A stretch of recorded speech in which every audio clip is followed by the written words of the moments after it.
Panorama group, जो सोचता है वो करता है। नमस्कार, आप देख रहे हैं भारत लाइव और मैं हूं हमजा अब्बास। देखिए, कल क्षेत्रीय परिषद की बैठक थी और भारत सरकार के गृह मंत्री अमित शाह बिहार आए थे, पटना आए थे। बिहार ने उनकी मेज़बानी की थी और परिषद की जो मीटिंग है उसमें कई बिहार ने अपने मामलात को उनके सामने रखा। अमित शाह से कहा कि बिहार को विशेष राज्य का दर्जा दीजिए क्योंकि ये बिहार की सबसे बड़ी ज़रूरत है। साथ ही साथ अमित शाह ने गठबंधन को लेकर के और इंडिया गठबंधन पर बड़े इल्ज़ामात लगाए हैं। कहा है कि जो जातीय जनगणना हुई है उसमें किसी विशेष जात को जो है अहमियत दी गई है, सबके लिए ये जनगणना नहीं कराई गई है। इसी मामले पर हमारे साथ बात करने के लिए आरजेडी के प्रवक्ता एजाज अहमद है।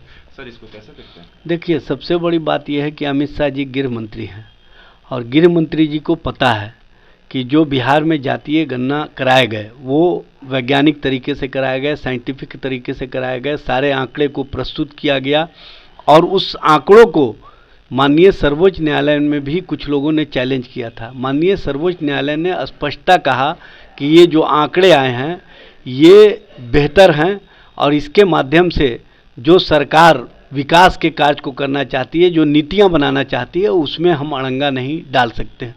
तो इस बात को समझ लेना चाहिए कि जब माननीय सर्वोच्च न्यायालय ने भी इसको ट्रू कर दिया और स्पष्टता कहा कि ये आंकड़े कहीं ना कहीं नीतियों के लिए है, तो उनको समझ करके आगे बढ़ने की दिशा में बिहार सरकार द्वारा जो पहल की गई है इसको केंद्र सरकार के स्तर से भी पहल करने के लिए माननीय गृह मंत्री जी को अपनी बात कहनी चाहिए थे और कहना चाहिए था कि जब जनगणना का कार्य होगा देश स्तर पर तो उसमें जातीय जनगणना करा करके हम जिसकी जितनी संख्या उसकी उतनी हिस्सेदारी तय करने का कार्य करेंगे। माननीय गृह मंत्री जी ने तो इस संबंध में एक बातें नहीं कही। माननीय गृह मंत्री जी ने कभी ये नहीं कहा कि जो जातीय गणना के आंकड़ों के आधार पर हम बिहार के गरीबों को, शोषितों को, वंचितों को, पिछड़ों को, अति पिछड़ों को, अनुसूचित जाति, अनुसूचित जनजाति को हक और अधिकार देने के लिए, उनको आर्थिक रूप से सबल बनाने के लिए जिन योजनाओं को लेकर के हम जा रहे हैं उसमें जो पैसे की आवश्यकता है, जो राशि की आवश्यकता है, उसके लिए केंद्र सरकार से विशेष राज्य के दर्जे का मिलना आवश्यक है। तो उस संबंध में उन्होंने स्पष्टता कोई बातें नहीं कही और उन्होंने जब ये कहा कि हम इसके पक्ष में हैं जातीय गणना के, तो आप स्पष्ट रूप से घोषणा कर देते ना कि हम जातीय जनगणना कराने का कार्य करेंगे ताकि केंद्र के स्तर से भी जिसकी जितनी संख्या उसकी उतनी हिस्सेदारी तय कर दी जाए। बिहार सरकार ने कल एक बात और कही कि बिहार को विशेष राज्य के दर्जा के साथ साथ हमने जो जातीय आंकड़ों के साथ जिसकी जितनी संख्या उसकी उतनी हिस्सेदारी तय कर दी है और 65% पिछड़े, अति पिछड़े, अनुसूचित जाति, अनुसूचित जनजाति के लिए आरक्षण की व्यवस्था बढ़ा करके कर दी है और 10% EWS यानी 75% जो हमने आरक्षण की व्यवस्था की है उसको कहीं कोई कानूनी झमेले में, पचड़े में नहीं पड़ जाए, इसके लिए केंद्र सरकार के पास बिहार कैबिनेट ने एक प्रस्ताव भेजा है कि 75% आरक्षण को आप 9वीं अनुसूची में शामिल कर लीजिए। लेकिन अब तक उस संबंध में केंद्र सरकार के स्तर से या माननीय गृह मंत्री अमित शाह जी के स्तर से भी कोई बातें नहीं की गई।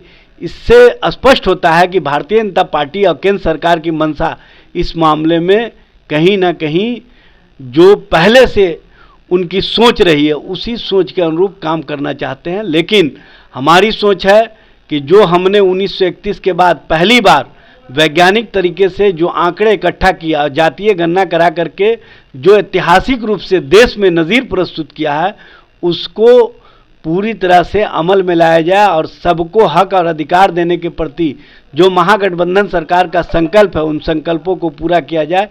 इस दृष्टिगत हमने विशेष राज्य के दर्जा की मांग की है। केंद्र सरकार इस मामले में पहल करे।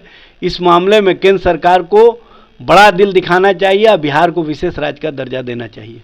सर, अमित शाह ने एक बात और कही कि इंडिया गठबंधन जो है वो भ्रष्टाचारियों की जमात है। कांग्रेस के MP सांसद उनके यहाँ से करोड़ों रुपए निकल रहे हैं, जिस पर लेकर के उनके जो सहयोगी पार्टियां हैं वो चुप हैं। आरजेडी और जेडीयू की तरफ से कोई बयान नहीं आया। इसका मतलब कि ये लोग भी उसके साथ दे रहे हैं। देखिए, हम लोगों ने स्पष्ट कर दिया है, कांग्रेस ने भी स्पष्ट कर दिया है कि धीरज साहू जी एक बिजनेसमैन हैं, उनका कांग्रेस पार्टी के इस मामलों से लेना देना नहीं है।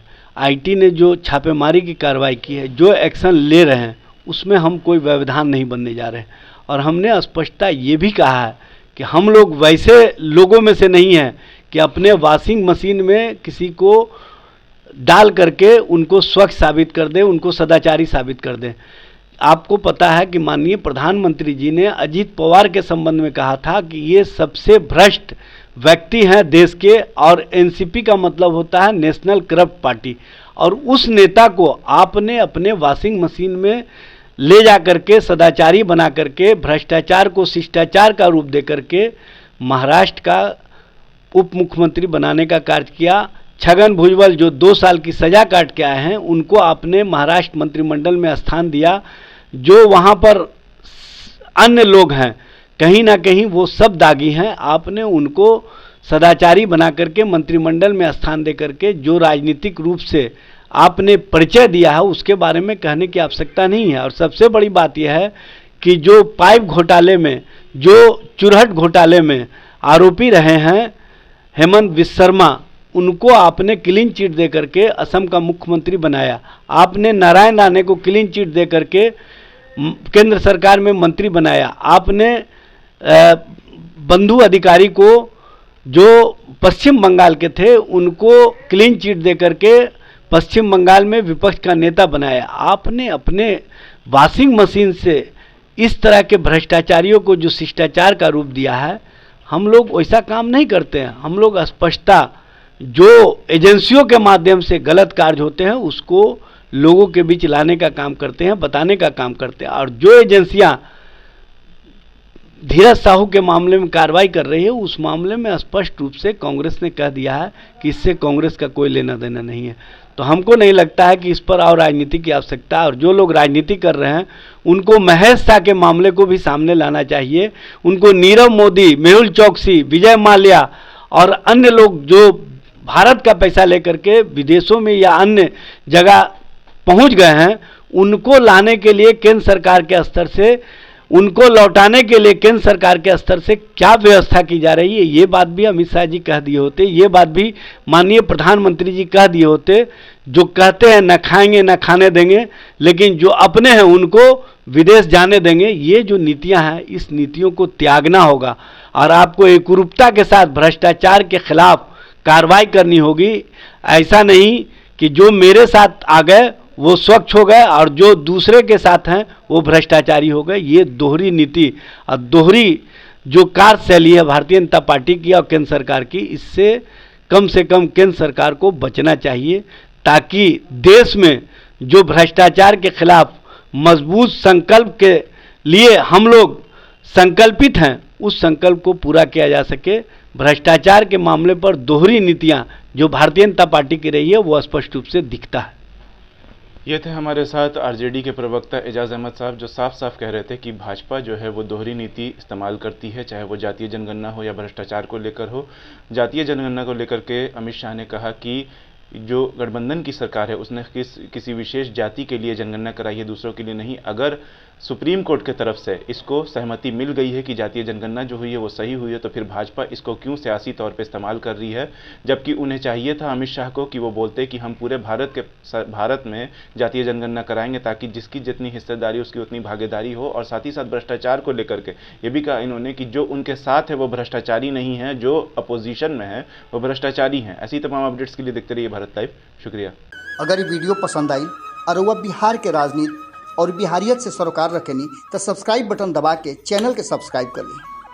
ओजे एगो घंटी बा, ओकरा बटन दबा देला से कुल सटीक और मारक खबर रुआ मुफ्त में मिल जाई।